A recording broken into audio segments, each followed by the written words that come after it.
अर्थालंकार क्या है? जहां काव्य की सुंदरता शब्दों में ना होती, काव्य की सुंदरता शब्द में ना होकर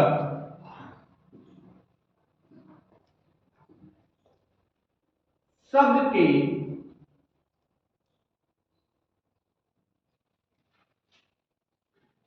अर्थ में हो, तो उसे हम शब्द अलंकार कहते हैं।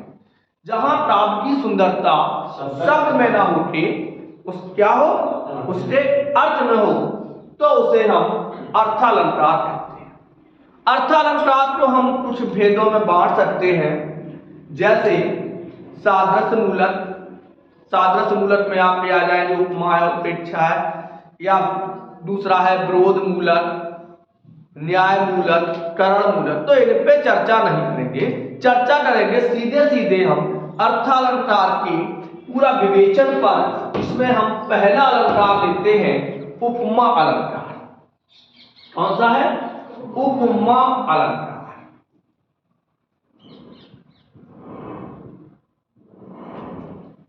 उपमा का सीधा सीधा अर्थ होता है तुलना। जब हम किसी की तुलना करते हैं तो उसे हम उपमा अलंकार कहते हैं। अच्छा, उपमा साधारण तो होती नहीं है। उपमा के लिए हमें दो चीजों की आवश्यकता होती है।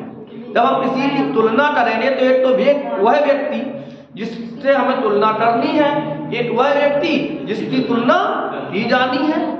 तो उपमा क्या है कि जहां इसकी परिभाषा है, उपमेय में उपमान की तुलना की जाए तो उसे उपमा अलंकार कहते हैं। जहां उपमेय में उपमान की तुलना की जाए, तुलना का मतलब समानता। एक शब्द को अर्थ देकर चलो, उपमा, तुलना, समानता, ये सब एक के पर्यायवाची है। समझ आई? उपमा या तुलना या समानता, ये सबके एक पर्यायवाची समानार्थी। जहां उपमेय में उपमान की तुलना की जाए, समानता की जाए, तो उसे हम उपमा अलंकार कहते हैं। उपमा को सभी अलंकार, जैसे श्रृंगार को रसराज कहा जाता है। श्रृंगार रस को क्या कहा जाता है? रसराज, क्योंकि भी सभी रसों का राजा है, सभी में सभी का मूलाधार है। उसी प्रकार उपमा अलंकार भी सभी उपमाओं के सभी अलंकारों का मूलाधार है, मूल है, यानी इसे अलंकारों का राजा कहा जा सकता है। उपमा को क्या कहा जा सकता है? सभी अलंकारों का राजा कहा जा सकता है। चलो देख लेते हैं। अब उपमा में उदाहरण हम बाद में देंगे, पहले इसमें जो उपमा की परिभाषा में दो शब्द आए हैं, इन पे चर्चा करते हैं। उपमेय क्या है, उपमान क्या है, इसकी चर्चा हो। सबसे पहले एक हम उदाहरण लिखते हैं, पीपल पात सरिस मन डोला। एक बहुत पहले गीत आया था, तन डोले मेरा मन डोले अब दिल का गया करार। तो यहां तन मन नहीं डोलाना है, केवल मन को डोलना है। तो पीपल पात सरिस मन डोला, इस शब्द में कौन सा अलंकार है? उपमा अलंकार है। अब चलते उपमा अलंकार के अंग। उपमा अलंकार के अंग, चलो सबसे पहले उपमेय। उपमेय किसे कहते हैं? जिसकी तुलना की जाती है। ध्यान रखना, जिसकी तुलना की जाती है। तो यहां पर किसकी तुलना की जा रही है? कौन डोला? मन डोला। तो मन हो गया उपमेय। मन क्या हो गया? उपमेय। अब उपमान किसे कहते हैं? मन कैसे डोला? पीपल के पत्ते से। उपमान। उपमान में क्या करते हैं? जिससे तुलना की जाती है, जिससे तुलना की जाती है। अब किससे तुलना की जा रही है? पीपल पात। पीपल पात यानी पीपल का पत्ता उपमेय हो गया। पीपल का पत्ता क्या हो गया? उपमेय हो गया। अब दोनों में भाई तुलना तो जब करेंगे जब उसमें दोनों में समानता होगी। दोनों में समानता क्या है? कह रहे भैया नहीं। हाँ तो उपमान में लिखा है पीपल पात। अब दोनों में समानता क्या है? दोनों क्या कर रहे हैं? डोल रहे हैं। तो जो डोलना शब्द है, क्या जो डोलना शब्द है ये हो गया साधारण धर्म। साधारण धर्म। धर्म का मतलब दोनों की समानता। दोनों में क्या समानता है? हाँ साधारण धर्म। तो साधारण धर्म किसे कहेंगे? जो शब्द दो समानता को बतलाता है। समानता को बतलाई, बताए या बतलाई। तो यहां दोनों की समानता क्या बताई जा रही है? डोलना। तो डोला क्या हो गया? साधारण धर्म। अब इस डोलना शब्द को, इस तुलना को एक बताने वाला शब्द भी होगा। उसे कहते हैं हम वाचक। उसे क्या कहते हैं? वाचक। और वाचक क्या है हमारा? सरिस कैसे डोल रहा है? तो सरिस माने समान डोल रहा है। तो उपमा के अब कभी पूछ दिया जाए कि उपमा के कितने अंग होते हैं, तो उपमा के 4 अंग होते हैं। उपमेय, उपमान, साधारण धर्म और वाचक। समझ में? और अधिकतर पूछा जाता है हरिपद कोमल कमल से। पूछ दिया कौन सा अलंकार है? उपमा। पूछ दिया कौन सा अलंकार है? उपमा। अब हरिपद क्या है? कोमल क्या है? कमल क्या है? तो ये आपने देखा कि जहां उपमेय में उपमान की समानता दर्शाई, तुलना की जाए, तो उसे हम उपमा अलंकार कहते हैं। आगे पढ़ते हैं उपमा की भी। समझ में आ रहा है? कोशिश तो करते हैं समझाने की। उपमा अलंकार के भेद।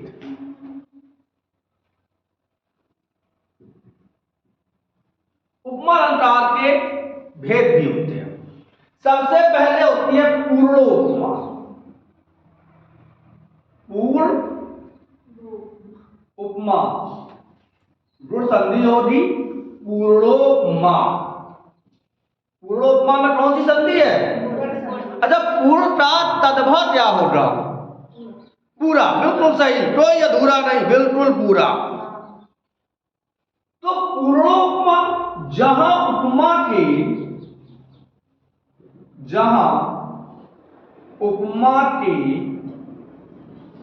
चारों अंग एक साथ, जहां उपमा के चारों अंग, उपमा के कौन से 4 अंग हैं? उपमेय, उपमान, वाचक और साधारण धर्म। जहां चारों एक साथ आते हैं उसे हम पूर्णोपमा कहते हैं। जैसे हरि पद कोमल कमल से। वाह, हरिपद कोमल कमल से। हरिपद कोमल कमल से। तो देखिए कौन कमल, यहाँ उपमेय क्या है? उपमेय क्या है? में हरी पद। उपमेय, उपमेय है हरि पद, क्योंकि तुलना किससे की जा रही है? कमल से। कमल से की जा रही है, तो कमल हो गया उपमान। दोनों में समानता क्या है कि दोनों कोमल हैं। साधारण धर्म क्या है? कोमल। और बता कौन रहा है? वाचक कौन है? वाचक है से। आशा करते हैं कि पूर्ण उपमा समझ में आ गया। पीपर पात सरस मंडोला, हर पद कोमल कमल से, ये कैसे हैं? पूर्ण उपमा है। और नहीं, चलो सुरसरी सम पावन वाणी। चलो अगला उदाहरण देखते हैं। सुरसर सम पावन वाणी। सुरसरी सम पावन वाणी। हम मात छूते हो निशानी। सुरसर किसका पर्यायवाची है? जरा आप बताएं। सुरसरी किसका पर्यायवाची? नदी का पर्यायवाची नहीं है, व्यक्तिवाचक संज्ञा है गंगा का। ये तो इसको आता है, भले ही मोबाइल चलाते लेना आता है, हम तो इसी पे रहते हैं, इसीलिए वो अकड़ भी जाती है तो शांत रह जाते हैं। मन तो ऐसा लगता है शांत रह जाते हैं, क्योंकि शिवा है, शिवा।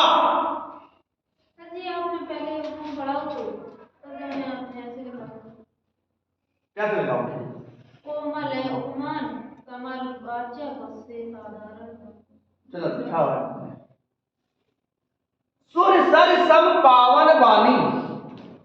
वाणी माने बोलना, बात व्यक्त करना, वाणी आवाज। तो जो आवाज है, आवाज किसके समान है? वाणी क्या है? वाणी उपमेय है। उपमेय लिख दिया भाई, उपमेय। वाणी क्या है?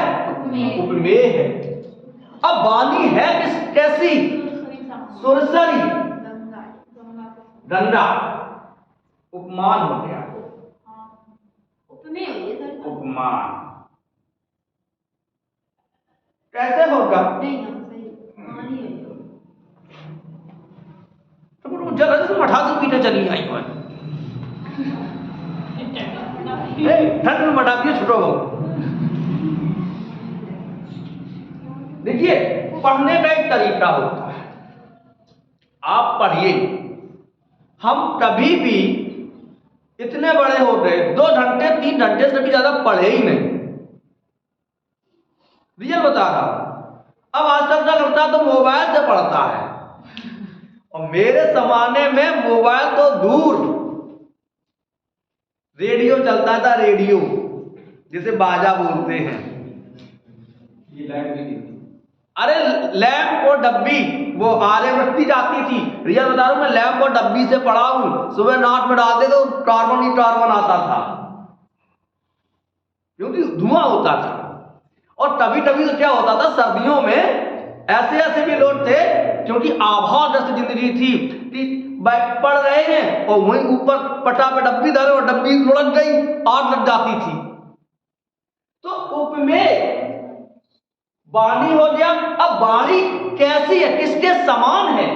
तो गंगा के समान। गंगा क्या हो गया? उपमान, सुरसर उपमान हो गया। दोनों में समानता क्या है? पावन, पवित्र।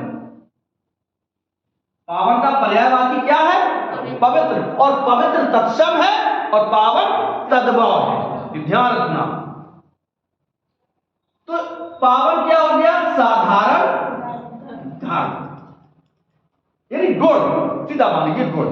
और सम क्या है? वाचक। सुरसर सम पावन वाणी। तो ये क्या है? उपमेय अलंकार, सॉरी पूर्णोपमा है।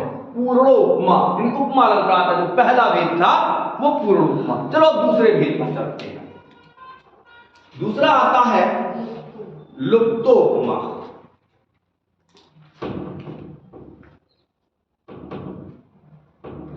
है बेटा रही है हटती स्याही बन जाती।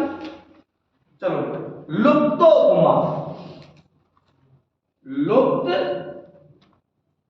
उपमा, आ और उ मिलके ओ बनता है तो हो जाता है लुप्तोपमा। कौन सी? ऋण संधि। जहां उपमा के चारों अंगों में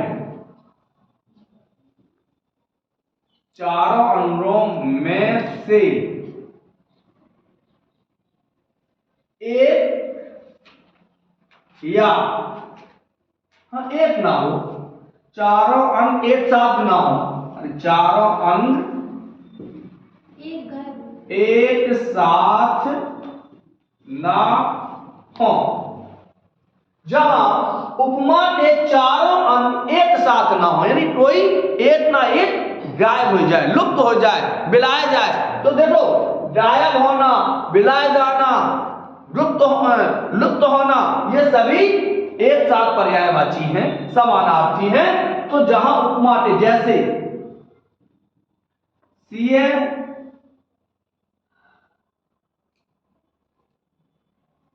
मुठ चंद्र समाना, सीता का मुठ चंद्रमा के समान है। अब देखो सीता का मुठ चंद्रमा के समान है। चलो देखेंगे यहां उपमेय कौन है, किसकी तुलना की जा रही है? सीता के मुठ की, सीता का मुठ हो गया उपमा, उपमेय, उपमेय। चंद्र हो गया उपमान, और समान हो गया वाचक। अब यहां कौन सा गायब है? साधारण धर्म। तो ये हो गया साधारण धर्म लुप्तो उपमा, जो अन्य गायब वही ना। जैसे दूसरा उदाहरण देख लेते हैं।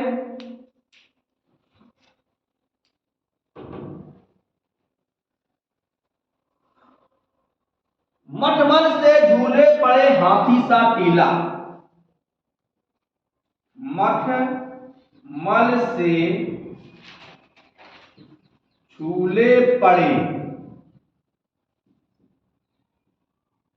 हाथी सा टीला। अब झूले पड़े किस पर यह पता नहीं है। एक तो हाथी सा टीला है, दूसरे मखमल से झूले हैं। तो यहां पर उपमेय ही नहीं है। कौन नहीं है? उपमेय नहीं है। तो इसे हम कहेंगे उपमेय लुप्तोपमा। क्या कहेंगे? उपमेय लुप्तोपमा। आगे देख लेते हैं।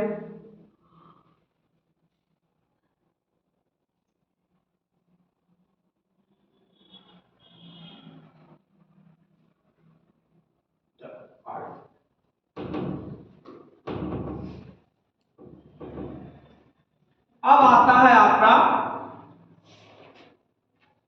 मालोपमा। कौन सा? अगला अंग कौन सा है? माला उपमा।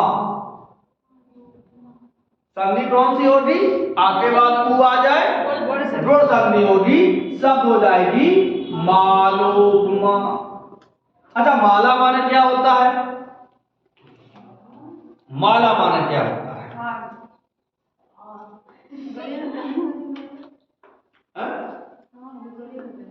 गले में, यानी कि जब एक उपमेय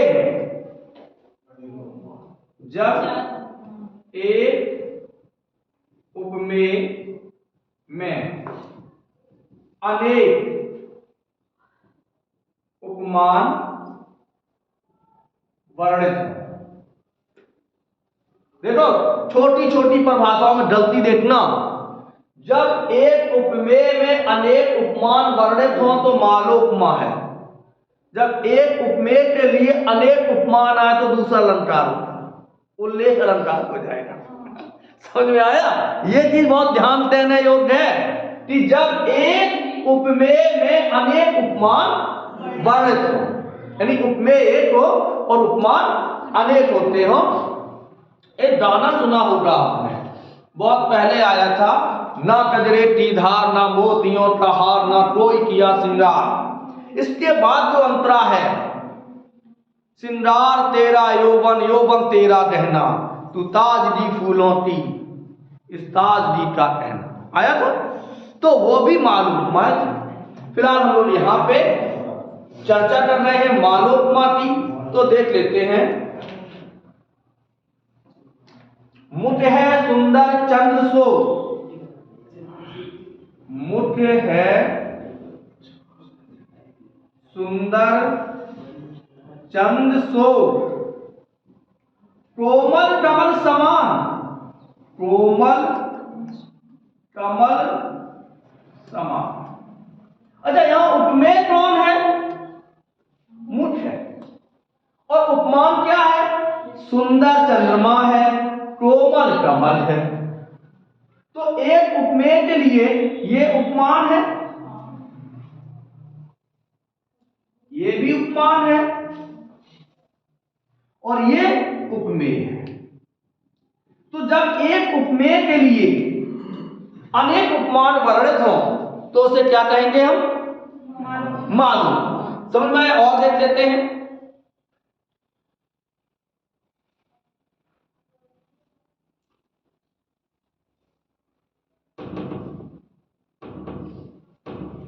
मुठ चंद्र और कमल के समान है, मुठ चंद्र और कमल के समान है। तो यहां पर ये मुठ है और दो आपके उपमान हो गए, तो इसे क्या कहेंगे हम? मालोपमा। जब एक उपमेय में अनेक उपमान का वर्णन हो, एक उपमेय में अनेक उपमान का वर्णित हो या वर्णन हो, तो उसे हम मालोपमा अलंकार कहते हैं। आगे और देख लेते हैं एक उदाहरण।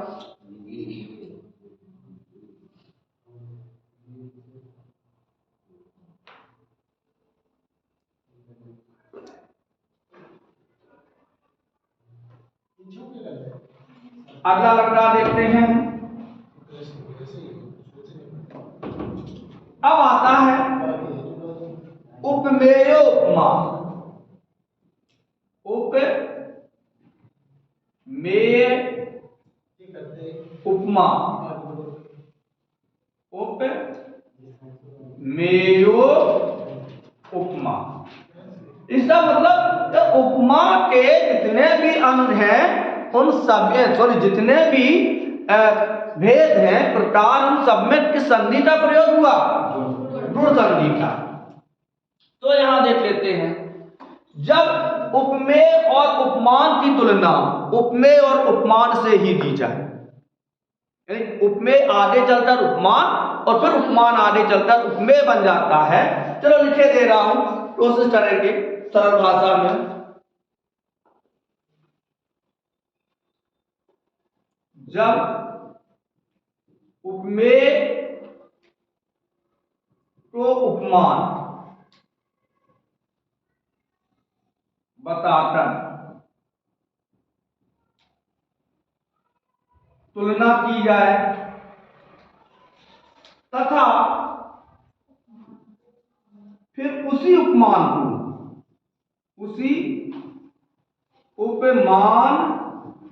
को उप में बना दिया जाए। हो सकता है किताबों से भिन्न परिभाषाएं हो कि हमने कोई उपमेय किसी की तुलना किसी से की और फिर उसकी तुलना जिससे की थी वो तुम तो वैसे ही हो। जैसे नयन से कमल, नयन से कमल और कमल से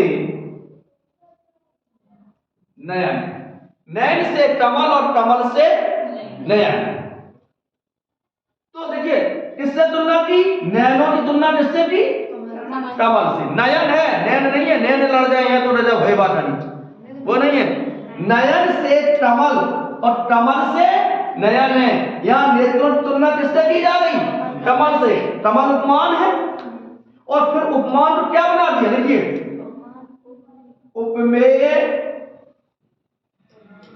उपमान, उपमेय, उपमान। यही आपकी परिभाषा है कि जब उपमेय को उपमान बताकर तुलना की जाए और फिर तथा उसी उपमान को उपमेय बना दिया जाए, यानी जहां उपमेय उपमान और उपमान से उपमेय बन जाए। जैसे अगला देख लेते हैं।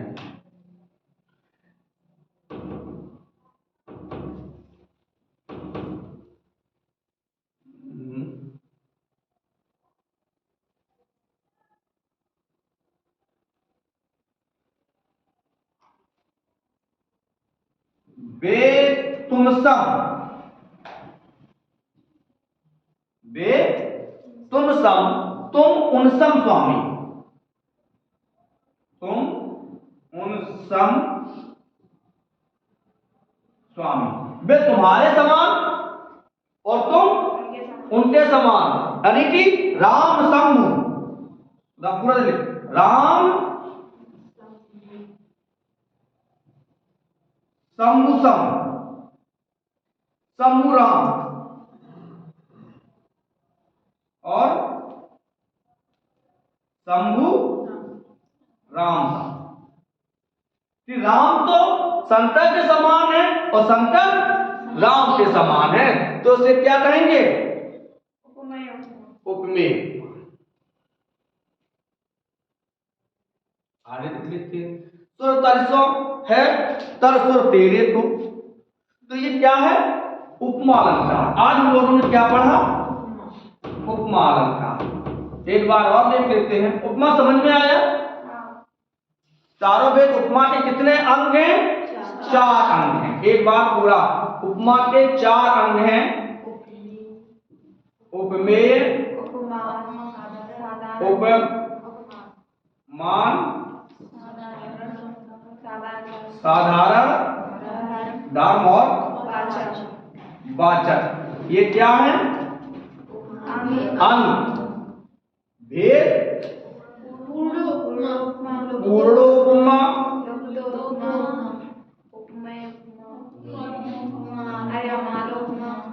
लुप्तोपमा, मालोपमा